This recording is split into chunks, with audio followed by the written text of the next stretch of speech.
Yes, it's another episode, everybody. Welcome. Woo! Jacob Turner in the house. It's time. What's that? Finally. So what is that shirt? Finally. One night only, finally. Yeah, so I was at The Rock's return to Memphis probably, what was it, 2 years ago now? It says on the shirt. Oh, cool.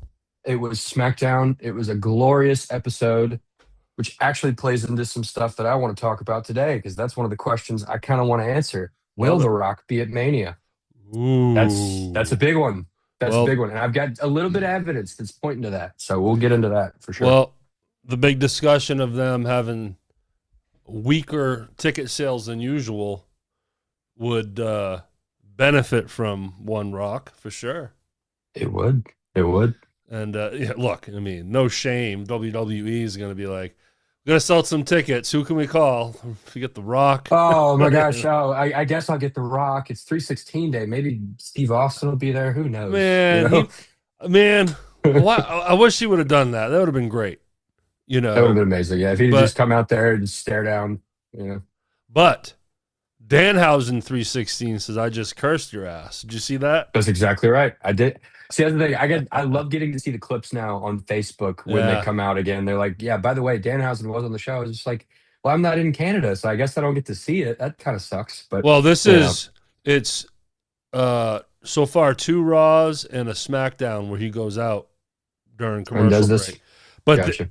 but he's the only one that does. I mean, a lot of people, wrestlers, do these things during breaks, Right.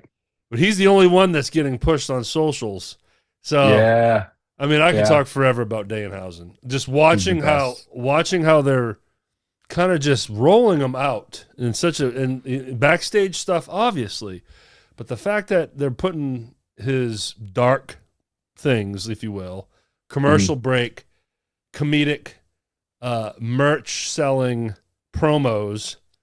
He's so good at them too. That's the I don't greatest thing know. about it. He's just like, if you didn't get one, you can go to WWE.com.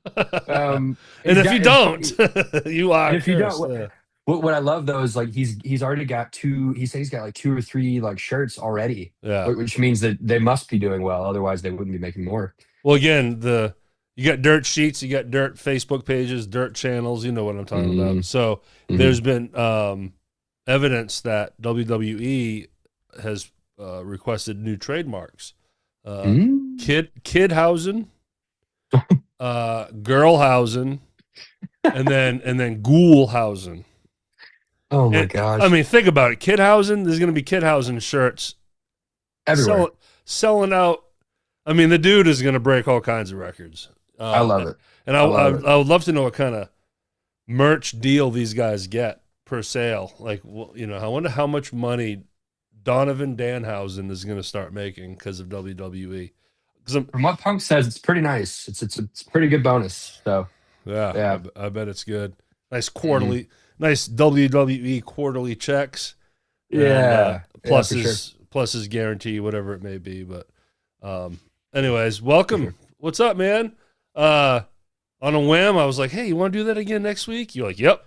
I was like, all Yep. right, cool. There's no question. Yeah. Cool. Good For sure. deal.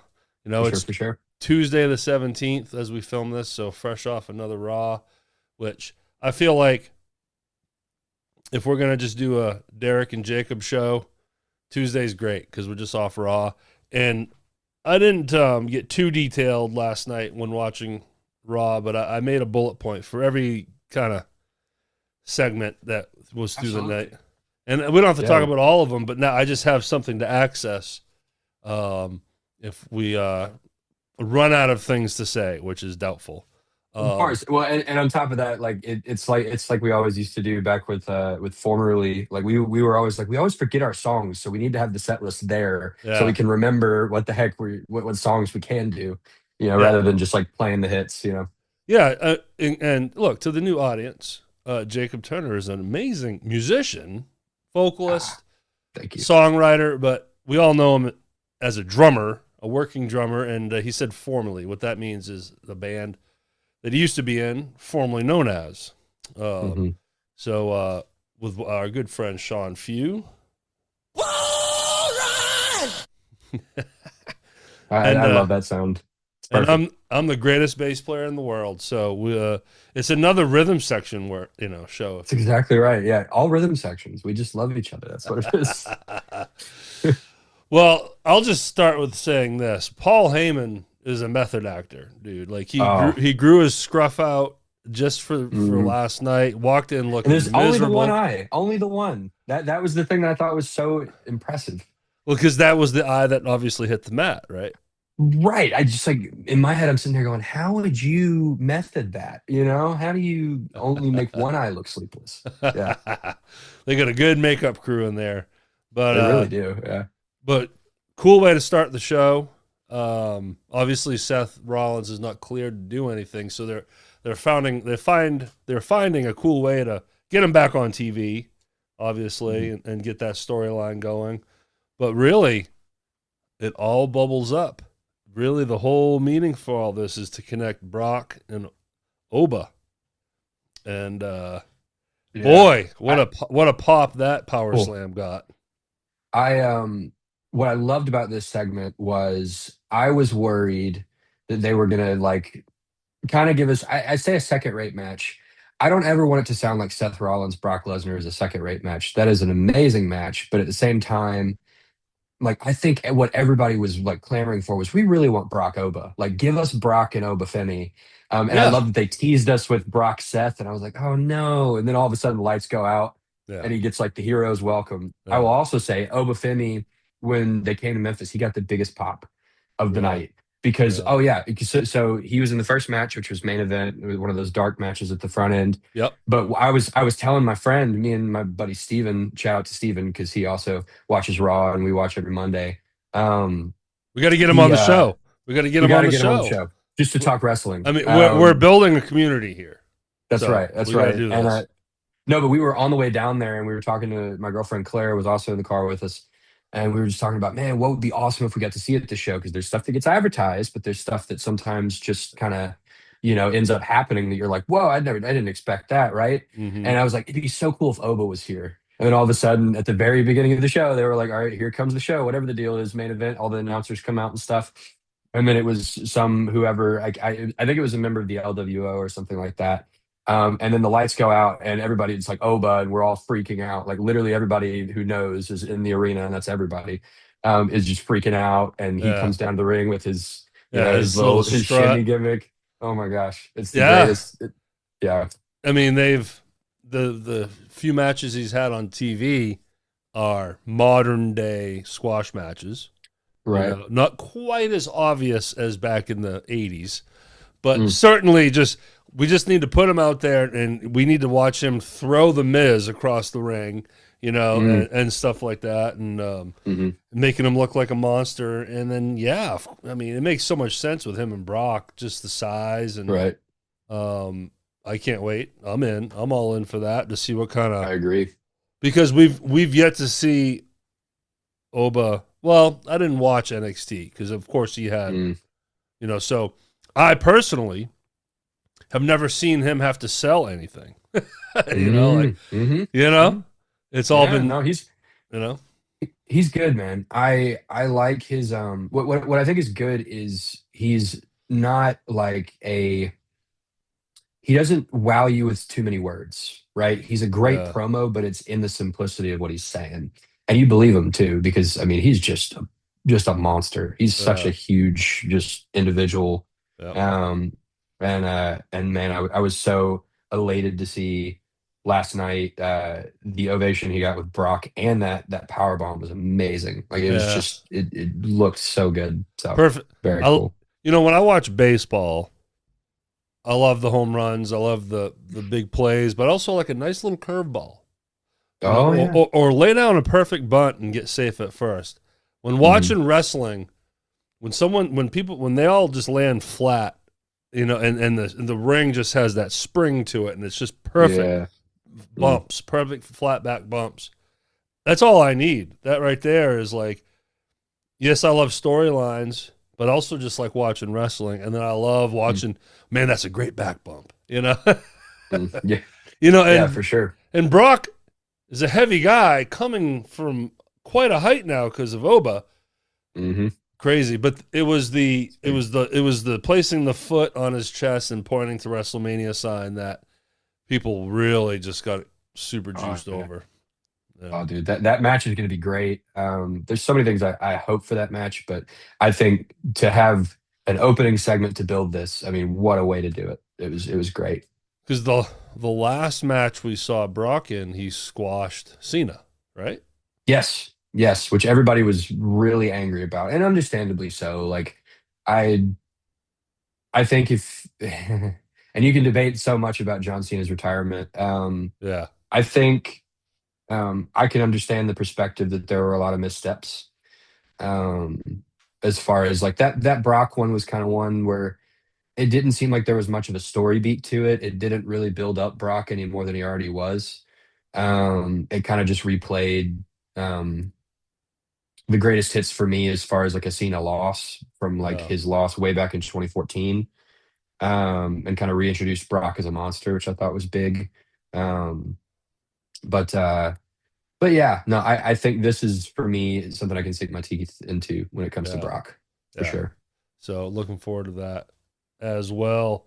Um, dude, the whole Roman Reigns, Usos, Bloodline. It was big. They're not coming out and saying it, but it's clear that they're all trying to work together again. Yeah, it Um, was it was crazy, man. What did I tell you last week? I was like, I think they're bringing it back. I think the OG bloodline might be coming back. And what I love about it is they are slipping into those roles again. Like Jay is so just angry all the time and just so like, we got to get him and all this yeah. other sorts of stuff. Jimmy is kind of the cooler of the two twins. And then what I like about it now, Roman's talking to them as if they're on even playing field now, which I think is cool. That's a good development for his character. Oh, so Because he used to talk down to his it, cousins? it was almost like he had a greater and grander perspective, and they were kind of the little bros that were learning and we're getting better. But certainly, he was kind of the head honcho. And whereas now, I think he kind of has more of a relationship where he knows his need for him a little bit more. Yeah. And I think like that's been a good thing to be playing out. And maybe this is a hot thing about last night. I preferred all the backstage stuff with Roman to Roman and Punk's exchange personally.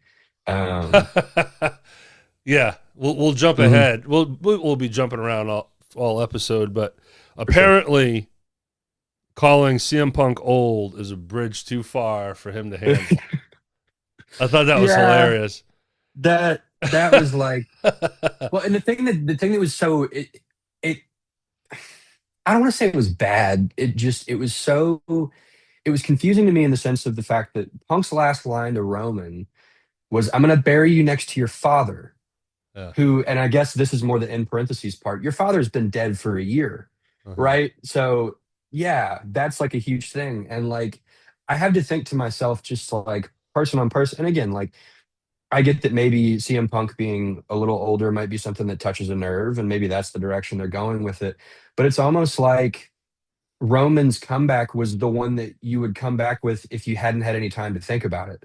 If it was just like off the cuff, just Yeah. like, well, you're old, Yeah. like Yeah. it was almost like that Right. rather than like he hadn't had 2 weeks to just think of something to say to this dude. It's like Um, it's like schoolyard playground fighting. Oh yeah, well you're that's exa- old, man. Like that's exactly right. That's exactly right. And yeah. I was just like, because and the thing is, I think what it was too is like he didn't have enough fire behind You're Old. I think You're Old is a fine ending. I just feel like you got to have more to it. Give me some realer um kind of story beat parts there instead of just sitting there and going, I'm faster. Like, yeah, you're faster and stronger. I get that.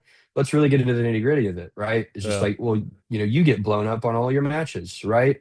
You're getting as red as Brock Lesnar over here. Like, say something like that. You know what I mean? Like, give me stuff that Hmm. like I can really buy into. Or even like I thought they might have gone the direction, and I don't really know that, because they had brought up way back in 2012, Chris Jericho brought in a bunch of stuff about Punk's family, and so on TV, it's been mentioned in WWE canon that CM Punk's father was an alcoholic, right? So what you could really play into there if you wanted to make it personal is you could have just sat there and gone, you know, I'm glad that you mentioned my family. I'm glad that you know my dad because I don't have a clue who your dad is or what he did.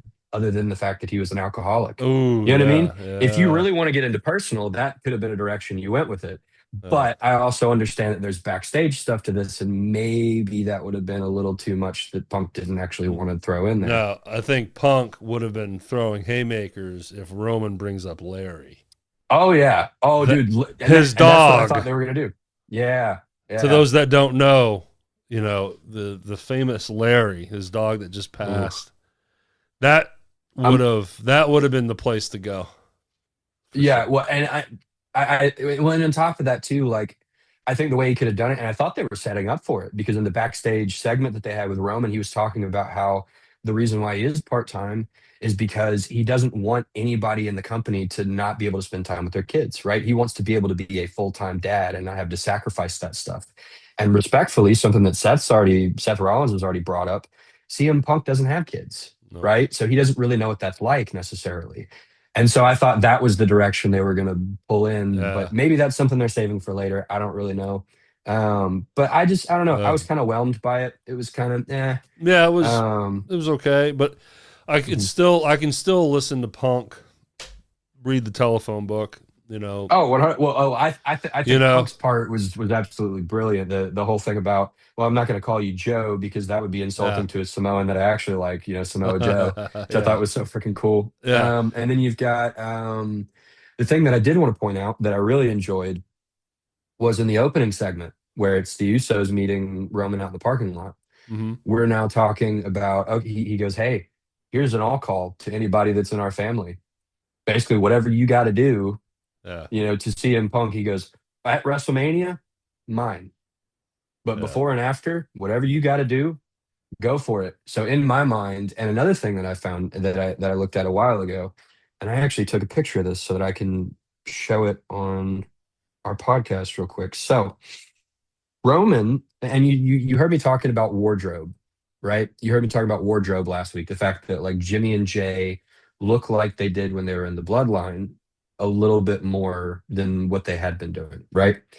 Roman last night was wearing, I don't know if you can see this, is Yep. wearing these two pendants, right? Oh, okay. Yep. There's a cross one and there's that Uh-huh. circle one, right?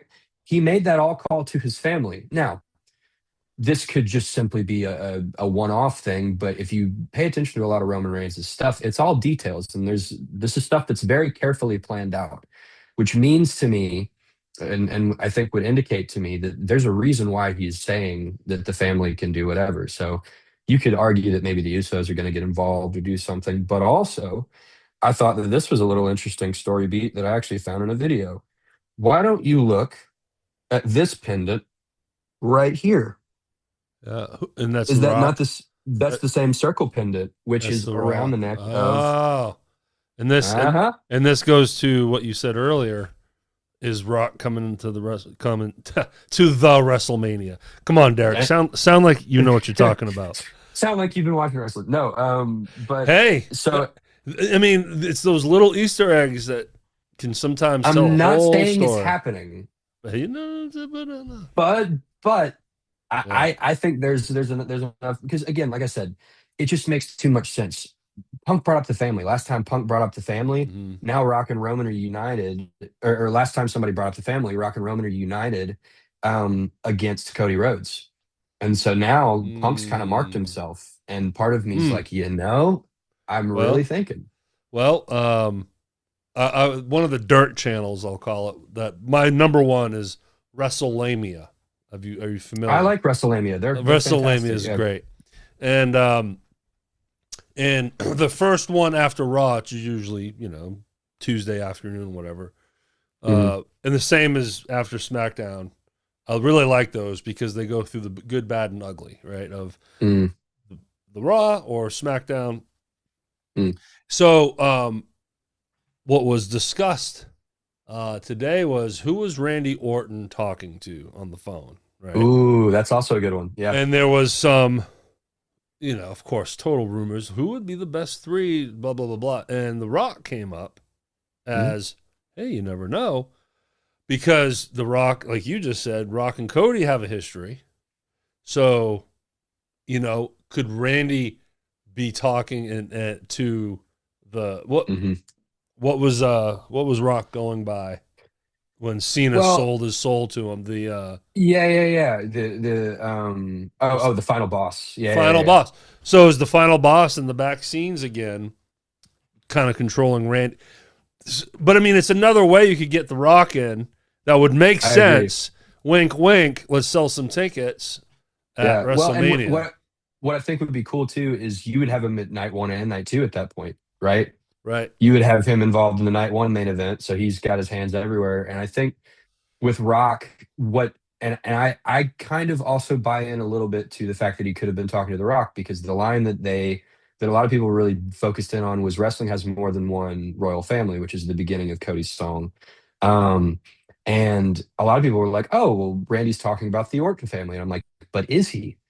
Because again, last Bloodline. time bloodline, right? uh, So and Randy was also talking about how he needs this, right? And so because he's desperate, a lot of the stuff that Rock was talking about with Cody when he was saying, "Hey, I need you to sell your soul," was, look at how many things I could provide for you, right? The Rock is the most followed person on Instagram. Not only that, he's a member of the TKO board. Could Randy yeah. just be going corporate again, right? Just so that Mhm. he can win that 15th championship. And honestly, maybe that's Rock's way to try to get to Cody, is that he starts to screw up the lives of everybody that's around him, that was a mentor, that was somebody to look up to. And maybe that ends up way later on paying off into a Rock versus Cody match. But I think like Yeah. that makes total sense to me, that it would be The Rock, because Randy was also talking about, it's apparently somebody who understands, who gets it, who gets the fact that he needs this, who understands and can provide a lot of these things and can really help with what Yeah. he's going through, you know?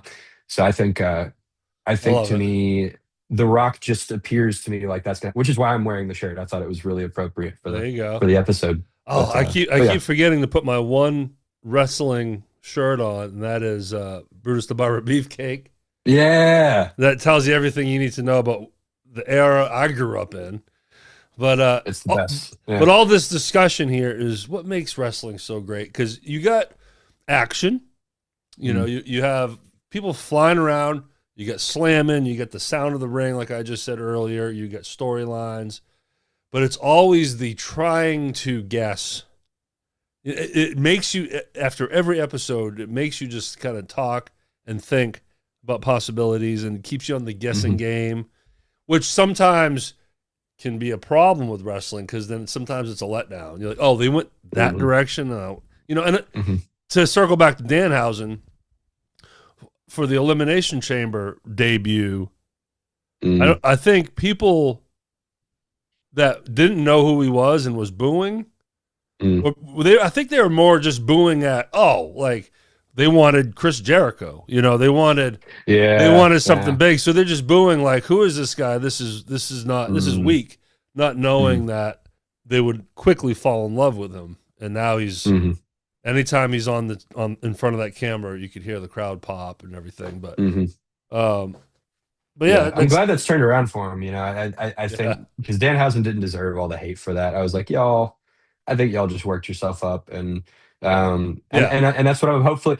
That's why I said with like the whole Roman Reigns thing, like that the wardrobe thing is not necessarily to say that it's definitely going to happen, but it could be an Easter egg in the event that it does, and I think that that might be a cool thing to pick up on. never know. So, The last time we saw The Rock was Elimination Chamber, the Cena heel turn. That was it. He's hmm disappeared since, right? hmm So over yeah, a year. So wow. I mean, hmm and they have to have had these discussions in the back, like, oh yeah, do we need to? I mean, we need a better WrestleMania. Let's call The Rock. hmm hmm Uh, but they also Well, and probably on don't top of want to. that. Yeah, Yeah, on top of that, he was struggling, I think, for a while just because he had a couple projects that he was working on and some movies and stuff. And so I think now that that's kind of died out a little bit, there's actually more of a possibility that he could come back. I think they're just trying to make um, WWE recently has gotten really good about not just like frivolously throwing it out there. It'll be like a good business decision when The Rock comes back, yeah, that kind of yeah, thing. So, yeah. Jumping around now. Uh, there's I'm going to talk about when sometimes things are very predictable, right? Um, and that is when you You get the people that have won the Royal Rumble and won Elimination Chamber. They've chosen their champion they're going after. And then, so you now we know. We know what the marquee kind of champion, boys and girls. But then, and I'll use the example because just last night you had Stephanie Vaquer go against Rodriguez. Well, we all know that she's going to be with Liv Morgan at WrestleMania, so you automatically know she's not going to lose. Is it disqualification? Is it someone coming in and interrupting? But it makes it so predictable. So you're thinking, well, there's no way Stephanie's going to lose this. So what is the angle? Does that irk you? Like the Punk Finn Balor. It was still a great match. Right. I think that one worked because that was more of Punk trying to put Finn over and catapult Finn into this new storyline to show that he's got these babyface tendencies now. There was a different kind of emotion there, and then sure enough, the Judgment Day thing goes down. But last night, what did it benefit? What was Io Sky runs out, so is she gonna have it? It was weird. Yeah, it's confusing to me, like with some of those. I think you correctly point out, like I think Finn Balor versus Punk. I think the reason it worked is because it was a part of a story beat for Finn Balor's character. You know what I mean? Like Finn Balor needs to make. We know that he's going to make this transition to turning on the Judgment Day. They've been teasing it forever, right? So what is the catalyst that finally jumps that and makes it happen? And I think it's somebody like a Punk. And I think Punk is used a lot in this way for this purpose to really bring the best out of people. When you've got a Finn Balor he's got a legendary career in New Japan. Like he is one of the top wrestlers in the world for a reason. And really made a name for himself on the indies and even in NXT. A lot of his stuff that he did there was super great and was not only storyline great, but also match great. And so I think in that case, it works. When it comes to the Raquel thing, I don't really know particularly where they're going with it. If I had to guess, Io Sky and Raquel are both like very heavily Triple H's NXT. So because of that, I think he's trying to find a way to include them in Mania, knowing that they need to be there. And I'm curious. I think with the Raquel thing, I almost thought she was going to win Chamber because for me, it almost made sense to have Raquel go up against, I don't know. I mean, you could have her go up against Jade. You could have put her in the triple threat match, make it a triple threat between Stephanie and Liv, because ultimately the Chamber is just a world title match, right? It's not. It's like the Rumble, It's not that it has to be one way or the other, and you don't have to market it like that necessarily. That like the winner of the Chamber has to face Jade. But I also think my thought with it was that either Raquel was going to win Chamber, and what would happen would be that Liv would lose and she would win, or she would lose and Liv would win, and now you've got a dissension between the two, which winds up breaking Judgment Day apart at the seams, kind of thing. And I think we're seeing a little bit of that because Liv has been involved in all of Raquel's shots at the world title and has caused a distraction that has caused the end to result in the way that it is currently. And the last three in the Rumble, two of the three, Liv and Raquel, and Liv is the one that threw him out. So for a split second last night, I was like, wouldn't that be cool if they pulled one on us? And Raquel did beat Stephanie by cheating, of course, healing to protect Stephanie.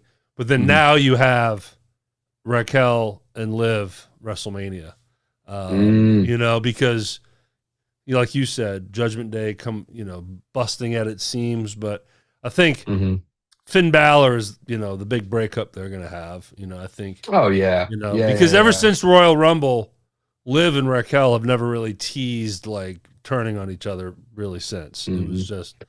Not really. I think there's been like little tension here and there because Raquel's finally discovering herself as a character and all that sort of thing. The Io Sky thing, I don't know where they're going with it. I don't know why Io was other than like, you you want to throw the baby face out there just to be like, hey, this is a good guy that we need to interfere in this match to stop the Yeah, heel from doing and they shenanigans. and they just throw her across the table, and that's it.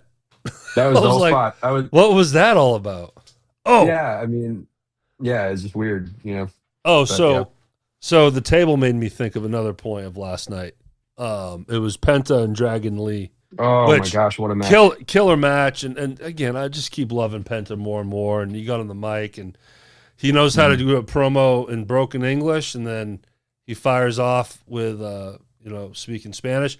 Shout out to Mhm. Sandy Zap, because when I watch his clips of any wrestler that breaks into Spanish, he Mhm. translates for you, which is really cool. Oh, that's awesome. Okay, cool. Yeah, Cool, cool. he'll translate it for you.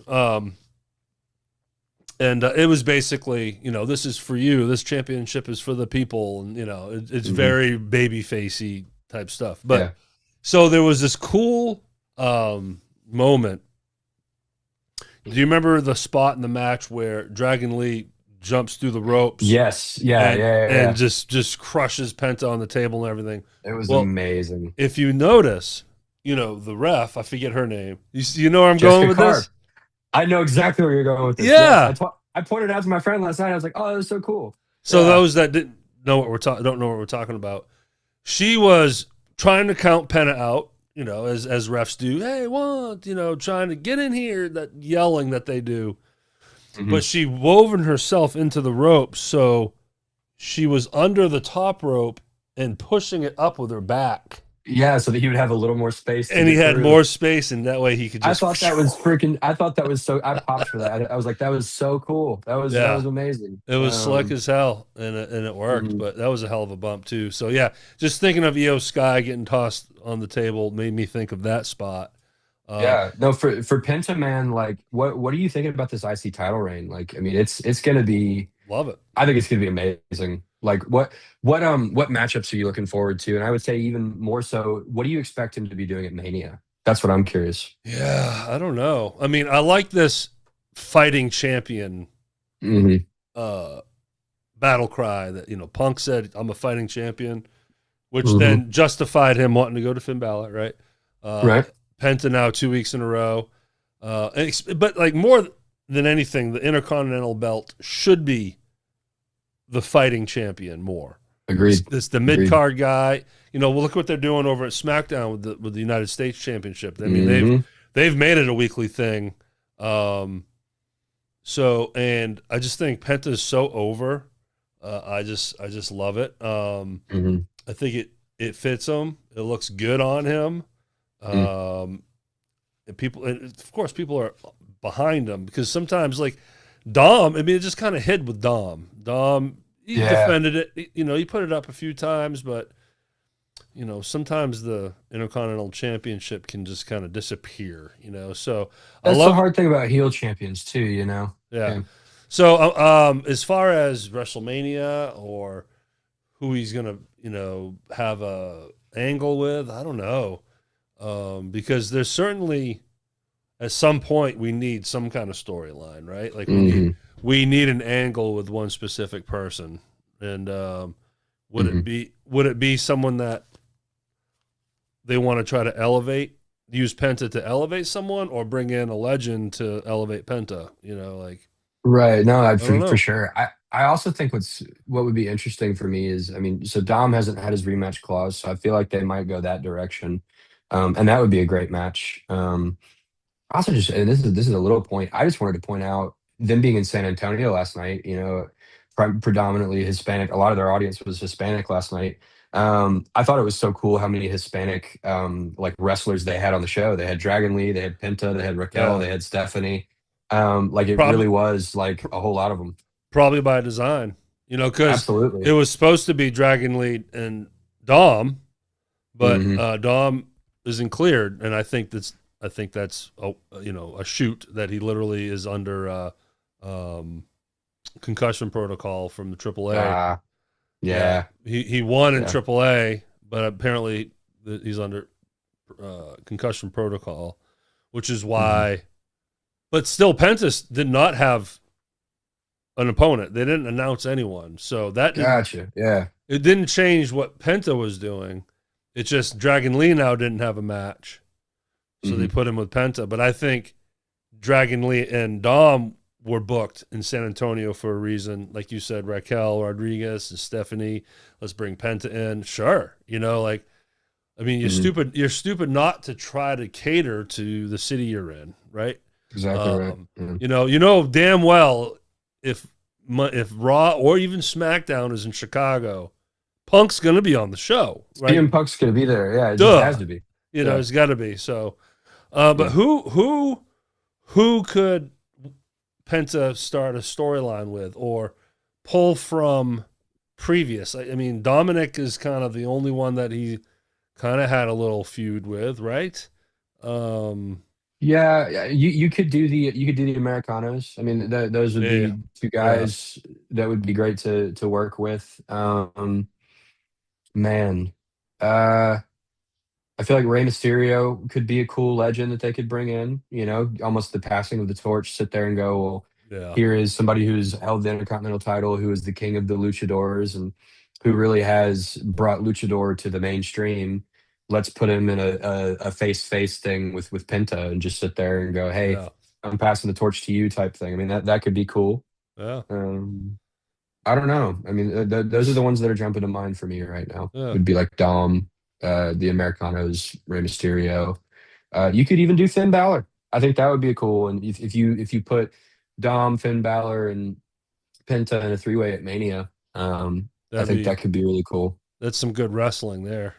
Oh yeah, it'd be real tight. Because say what you want to say about Dom, I think, in my mind, I think people might overlook him as an actual worker. Dude can move. He can get around. Yeah. He's got a hell of a frog splash. Like he knows how to tell a story. Well, and there's a reason that they have him working down there in AAA. He wouldn't be down there if he couldn't work. Yeah. So. Good point. And I also thought smart to put our U.S. based belt on a luchador that can go to AAA. Sure enough, he didn't wrestle, but he was down there hanging out with his brother doing a promo. And, now he's got the Intercontinental belt down there. Yeah. It's just a neat way to kind of cross-brand. Cool. Pretty genius. But also I made a note for the Penta match. The Penta driver is such a cool-looking move. Yeah. It is such a cool move. And I love that move. Sometimes it's his finish, but it's not. Like last night it was what's the role? What's the move? The Mexican Destroyer. Yeah. So that's been his go-to for the finish, which is cool. It's a cool acrobatic move, but yeah. But the Penta driver, just I don't know. It looks like because he's flipping his opponent at a certain time, if that's not timed just right, that dude's landing on his head. Well, and what's crazy to me too is like every time he does it, I'm sitting there going, "Oh, I really don't think that rotation's long enough." You know what I mean? It looks like it's almost there every time, but they managed to be safe about it every time. And I thought last night, what's it called? Dragon Lee did a fantastic job of working that. You know what I mean? It was one of the cleanest ones I had seen because I feel like usually people land a little more awkward. But yeah, no, he uses it as a signature sometimes just to kind of set up for the Destroyer and stuff like that. And what I love about the Destroyer, he does it different ways every time. So sometimes he'll do it on a springboard. Sometimes it'll be, like I remember one time he did like an avalanche one, like off of the second rope, jumped down and did it. And I love that because the Mexican Destroyer is actually a move called the Canadian Destroyer in a lot of other places. And it just gets used just as a passing whatever it is, but it looks so cool that like I love that somebody's using it as their finish. Like it's like, no, that's devastating enough. Like you're throwing somebody on their head. It should be the finish. You know? Well, last year's Money in the Bank, they did it on a ladder, which is pretty. And he did it amazing. And I forget who he did it to. I think he was the guy that got cut, right? Like, yeah. I can't remember what his name was.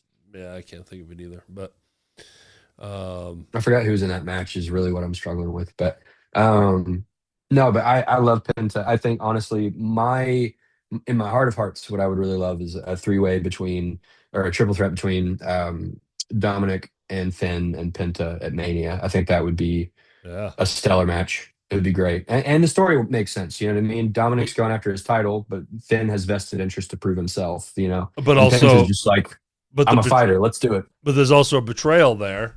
Right? There's the Hmm. Judgment Day story, um, Right? but then also some hell of workers, hell work, Oh yeah, some whatever. You know what I'm trying to say. This yeah. is when You're the only. this Yeah, is when we dude, break up the I'm the one sound. that I need to talk to. Now, I'm glad I made these notes because it's making me think of things All sorts of I'm stuff. Yeah. I'm feeling passionate about. Now, as much as I'm passionate about the Penta driver, I equally hate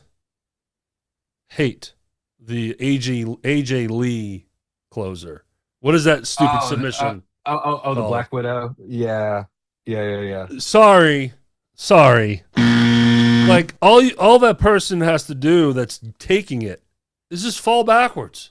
Yeah. Land on you flat on your back. Just Yeah. fall backwards. I mean, And I find what's so funny to me about like a lot of the wrestling moves is there is kind of a stupidity to some of them, but I think the suspension of disbelief is easier on some than others, and I would agree with you on that yeah, one. I think to be, and I can't remember what her finish was before it was that. It wasn't I that don't all know. the time. So, but either way, yeah, I yeah. mean, I That's don't know. it's.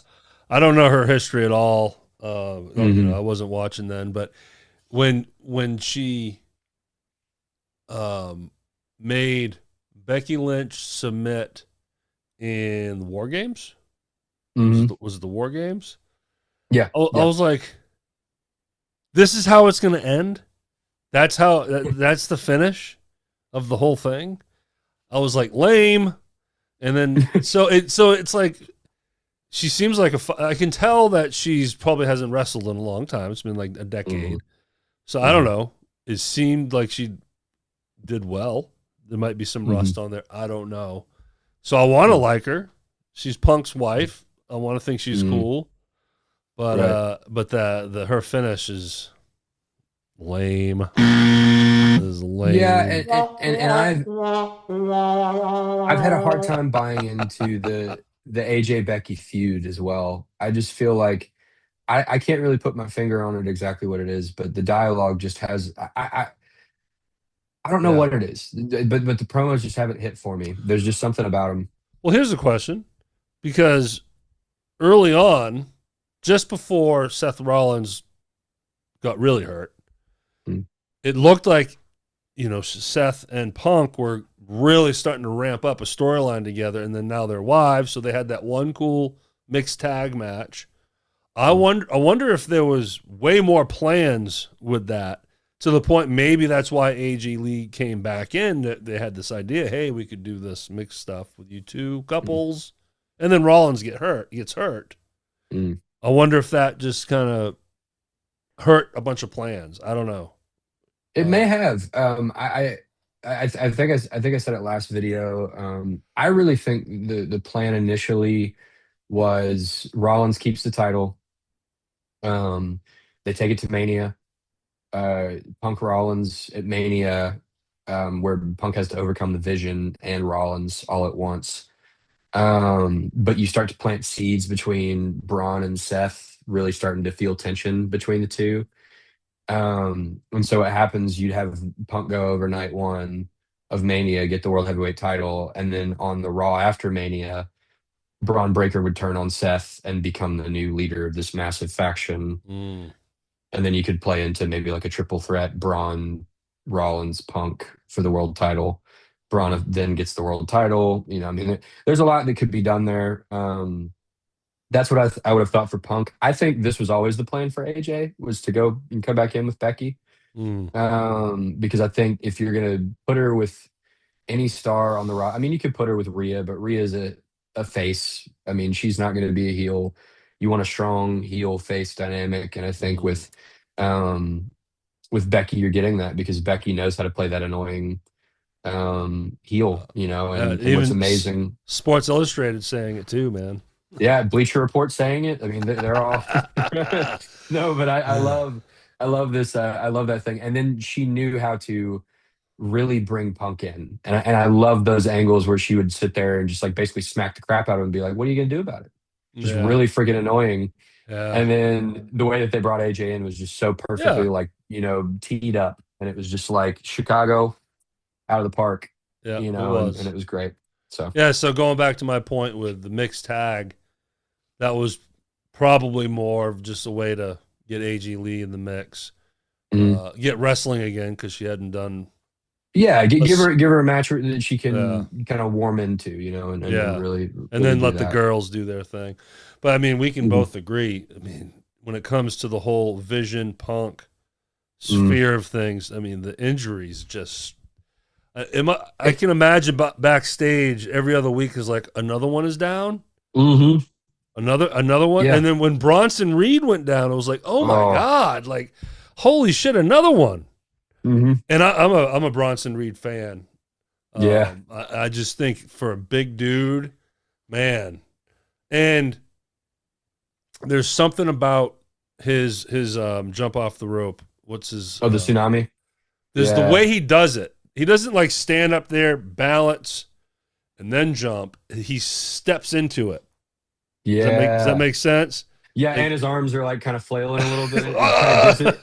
Yeah, he kind of gives like he's holding a lot back, and he's really about to. yeah, I yeah, think it's all in how he does it. It's great. It just looks awesome. And they put it over really well. Seth put it over really well way back when, because it was. I remember when that happened. It was some episode of Raw, and Seth was like bleeding at the mouth because he dropped him with like six of them. yeah, Um, and I was like, oh my gosh, what a way to build a new star and make him feel like a big deal. yeah. So that was really cool. But I guess the kind of bicep injury he has, I guess he's going to be gone for a hot minute. He's gonna be gone for like it's like a torn biceps, like, and so it was like right off. I think it was like 9 months or something was what I read. So he'll be Wow. out for the whole year. Yeah. so, so who do we have left for the Vision? Austin Theory and Logan Paul, right? Oh And man. you know, and I feel like the promo we had backstage with them two and Paul Heyman was cool. It showed Paul Heyman starting to crack a little bit. I think Mm, they're trying to show he's a little nervous here. We have lost power in this business. And then he's like, you guys need to be tag team champions. Go for the Usos. Seemed very just like flip, just like, mm, you know. mhm, But you fast forward, and we mentioned this last week, how you got backstage stuff and you look down the hallway. It's like now I'm always mm. looking down the hallway and clear as day, we had you had Bailey and what's her name? The little Lyra, Irish girl, Lyra. Lyra Valkyria. Yeah. Lyra. To the audience here, as you get to know us, you're gonna understand that I Dooba dooba dooba. and forget. You don't remember my name? Okay, right back there, Maxine Dupree and Austin and Logan. Mainly Austin talking to Maxine, hmm who's hmm clearly upset because talk about another just lame ass feud with her and Natty. Whatever. But hey, what's going on with that? Are they going to try to turn her heel? Maxine, that is. Do they need a female in the faction? What was that all about? I think they might try to turn, because the thing is with Maxine, I mean, bless her. Um, First of all, she needs guidance. I mean, we've all seen that, not only with her character, but also for the fact that a lot of her character is based off of reality, that she doesn't really have all that much training as comparison to everybody else, right? And so somebody like a Paul Heyman would greatly help that, I think. But also, she's been trying to do this like good thing, and it just really hadn't been working out for her. Yeah. She's just been getting beat down by um, Ivy and Becky and all these other sorts of people. And even her mentor that was supposed to be good, Natalia, turned to Natty and now is evil. So she's sitting there just going, well, why don't I just become bad? I mean, that just makes Yeah. sense. Yeah. So, The very beginning of the feud she had with Becky was good. Remember when she won mm, by DQ? That was like shocking. She didn't get the belt, yeah. but hmm um, there was some pops. There was some buzz there. hmm Granted, I mean, Becky's the one making her look good, Right. but then she wins the belt, which was Mm, shocking. and then whatever kind of champion, and then gave it back, lost it. And then now this Natty thing is kind of, oh, that's Really right. hard to buy in. That's right. She lost the belt because of Natty healing on her. Yeah. Right. Whatever. For sure. So, but yeah, this Natty thing with the mouth guard trying to look all mean. And yeah, I also can't buy that either. It's just one of those things where I'm like, that's right. give me something I can actually buy into. It was even funnier. She did this really weird thing in Memphis, and me and like I told you, there's two guys named Mike that I was sitting next to. We were just sitting there going, we just bust out laughing. We were like, "This is the funniest thing I've ever seen in my life." Hey, so I want to wrap up soon. I don't want to take too much of your time. We're nearing an hour. I think that's always a good benchmark. I want to pick your brain on when you just went to to see Raw in Memphis a month ago or so.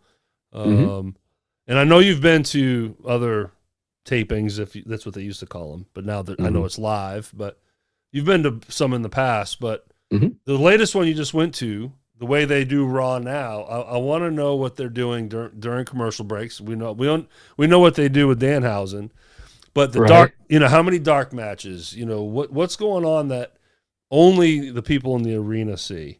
So how does it start? Like, is there 1, 2, 3 dark matches at the beginning? What does that look like?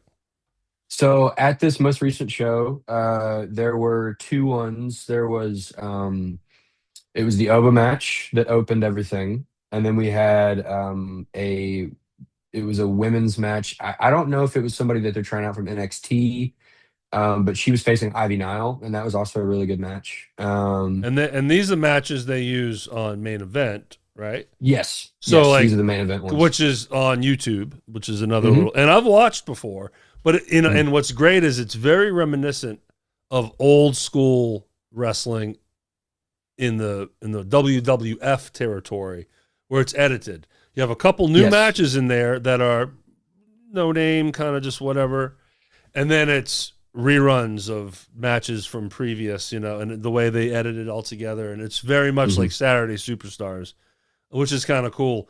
But so when you're sitting there watching a quote dark match, all the graphics change to Main Event, right? So right, and even like the ring skirts, everything like that. They have a ring crew that comes out and does that. Yeah, that's pretty cool. It's pretty freaking cool. And that's one of the benefits of them going to like LED with all the stuff, is that instead of having to like literally change everything over, now you can just have it, be a part of the display and stuff. Well, here's a question, because when you look at the ring in Main Event, it doesn't have the sponsorships. So did they have to redo the actual mat? Do you see them? What does that look like? So essentially, at the very beginning, you'll get this like big like we're about to start the show or whatever the deal is. They'll do entrances for the ring announcer, like the actually no, that would be after all the Main Event stuff. Anyway, at the very beginning, it's set up for Main Event, so it'll be like whatever weird mat that they put out there for that. So they'll do that. And then whilst the lights are down and they're like going into the show's about to start in like 15 minutes or 5 minutes or whatever the deal is, they'll have the ring crew come out. They'll take down whatever the canvas is for that thing, put on whatever the one's going to be for the evening. Cool. They'll change out all the stuff, including even like the announce table has a separate piece to it that changes out and stuff like that. And then they'll have entrances for whoever the announcers are going to be for Raw, and bring those people. So Michael Cole gets a big "Hey, ladies and gentlemen, Michael Cole." Does he even cooler? And he just walks down the aisle like all the wrestlers do, waving. so he did, but at the beginning, Michael Cole was the last one of them to get the entrance, because obviously the ring announcer also gets one. But Michael did one, and then he was sitting there going, "I wouldn't be where I'm at without this man that worked alongside me for however many years." And because it's Memphis, they bring out Jerry Lawler, because, hey, you know what I mean? So Jerry was there. Jerry said, hey, and sat there. And they didn't put him on TV, did they? No. But like every Memphis showing that I've been to, he's been there. So it's been one of those sorts of ones where he walks out, he says hi, his entrance song plays, and then the show begins. Did they pop, or I'm sure there's a lot of people in there that Oh. are too young to even know who he is, but still good pop. Yeah. But everybody freaked out. Everybody was like, Yeah. "Oh my gosh, it's Jerry!" You know, we're just everybody's happy about it. And there was Jerry chants, and it was awesome. That's It was cool. great. But after that, then they go into the usual opening that you see on Netflix. The dun, dun, dun, then Oh, you now, see that? yeah. You see all that too? It actually comes up, and the whole thing happens. Then now forever. No, then now together forever. Yeah, whatever. Yeah, something like that. And so That's cool. they'll do that. And it was funny that the show that we had started with the Usos, but they didn't get to do any of the eating yet. They had to like wait because Division came out and interrupted them and all that sort of stuff. So it was cool.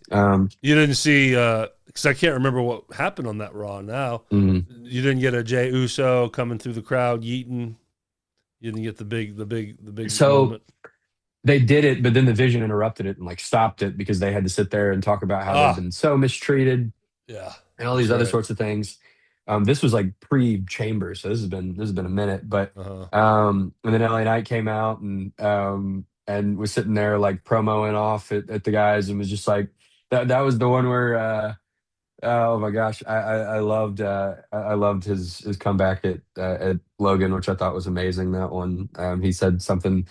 I can't remember what it was, but it was a great comeback. But yeah, LA Knight's the best, and then Division won, but then Bronson Reed later on ended up getting injured like the next week or something like that. So it was like, I was like, oh, well, they made the right decision. That's great. So Bronson's going to go on and be this real big thing, and then Braun will be back after he recovers from his hernia. It'll be great. You know what I mean? Nope. And then it's just like Division just fell apart and whatever the deal was. But no, yeah, like in person, totally different experience. Very, very cool. Yeah. And sometimes they'll have a dark match at the end, like the one that I'm talking about here, this Rock one. This is also a shout out to Rob Bland, who's a guy in the Memphis music scene. Yes. He and I had the same. So our first meeting of each other, I was playing with the last 45s after he plays with a guy named Will Tucker. And he was playing drums for him, and he was wearing this shirt, and I was also wearing this shirt. So I was like, "Hey, nice shirt." And he was like, "Huh." He goes, "We're matching, man. That's crazy." So we just become. So that's the first time you ever met Rod? Yeah, I hadn't met Rod before then, and then we exchanged Instagrams, and we actually saw each other at this Raw that I'm talking about, the one that was just recently. So I need to get him on the Rhythm Section podcast. It's awful that he hasn't been on yet, because I used to work with him, Rod, at a church. I think he's still the drummer for that church. So that's how we met and talked wrestling immediately, and we became friends that way. So I need him on the Rhythm Section and this one to talk wrestling. I want to try to get as many friends and people that can talk current. Oh, absolutely. And he's certainly one. But that's funny, all wearing the same shirt. It's like, hey, did we just become best friends? Yeah, that's exactly right. And the thing that was amazing, so I got this shirt and this show was the best one I'd ever been to, because I got to see Rock live, but also there was a bunch of stuff that didn't get advertised that nobody knew was happening, right? So the show gets over and it's like, awesome, I got to see Rock, I got to see Rey Mysterio, I got to see a bunch of other people on that card as well. And then they were like, okay, we got 2 dark matches. Next one's going to be a Women's World Championship match. And I was like, well, Rhea Ripley's the Women's World Champion. No way they're not going to advertise Rhea Ripley. And then sure enough, Rhea Ripley came out. I was like, oh my gosh. But it wasn't on TV. It was a dark match? No, it was a dark match. And then after that, it was a WWE title match, street fight, Cody Rhodes versus Drew McIntyre. And I was like, this is the greatest show I've been to. But why is that not on television? I know. I was like sitting there, but they over delivered, and I was just like, man, this is the great. That's cool. It was also where I bought this belt, so it was just like, just a whole night of just like everything was the best. But there's been a bunch of them. I saw Becky face somebody in a Falls Count Anywhere match at one of the shows, which was awesome. So I mean, there's been a bunch of matches and shows that I've been to over the years that I've really enjoyed. I'm very lucky. When I was a kid, my mom took me to a few, but the biggest one was a taping for Saturday Superstars, which again, a very cookie cutter back then. You know, they would do a full taping of, you know, all these matches throughout an evening, and then those would get edited and played in different times and different shows. You know, like if you watch a Saturday Superstar show, you could tell the rafters were different each match. You could tell the matches. Yeah. But you know what I'm saying? Was from Chicago. You know? Yeah. So it's just all chopped up and everything. But I got to see Hogan, Ultimate Warrior, Andre the Giant, Jake the Snake Roberts, you know, Brutus the Barber, shout out to him. You know, I got to see all the cartoon characters. You know, it was really awesome. All of them. And then I went to a couple house shows. And those, looking back on it, those were kind of fun too, because it's not as bright. There's, you know, it's very dark.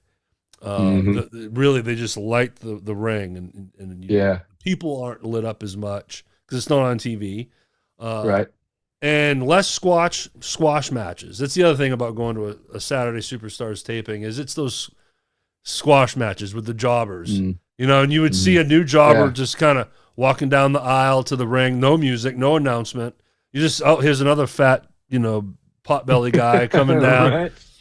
You know, and it's just jobber after jobber after jobber. Where the house shows back then, you would have marquee names going against each other, and it was cool. It was I saw Bad News Brown. That one's coming to me, but classic stuff. Well, I miss house shows.